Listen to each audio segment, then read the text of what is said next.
Spelling बी आठवडा 18 30 September ते 6 October 2024 गट 3 5वी 6वी रिमेंबर REMEMBER रिमेंबर म्हणजे आठवणे. कॅप्टन CAPTAIN कॅप्टन म्हणजे संगनायक. चॉईस CHOICE चॉईस म्हणजे निवड. चर्च CHURCH चर्च म्हणजे प्रार्थना मंदिर. क्लेव्हर CLEVER क्लेव्हर म्हणजे हुशार. क्लॉथ CLOTH क्लॉथ म्हणजे कापड. डेप DEAF डेफ म्हणजे कर्णबधिर. एक्सप्लेन EXPLAIN एक्सप्लेन म्हणजे समजावणे. ग्रीटिंग GREETING ग्रीटिंग म्हणजे शुभेच्छा. वॉल WALL वॉल म्हणजे भिंत. टर्मरिक TRMERIC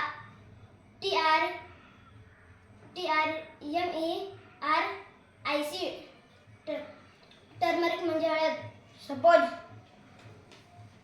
SUPPOSE सपोज म्हणजे कल्पना करणे. सडन SUDDEN सडन म्हणजे अचानक.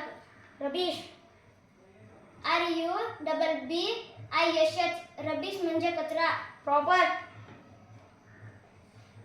PROPER प्रॉपर म्हणजे बरोबर. क्वाइटली QUIETLY क्वाइटली म्हणजे शांतपणे. पिकल PICKLE पिकल म्हणजे लोणचे. ऑफिस OFFICE ऑफिस म्हणजे कार्यालय. मड MUD मड म्हणजे चिखल. लक LUCK लक म्हणजे नशीब.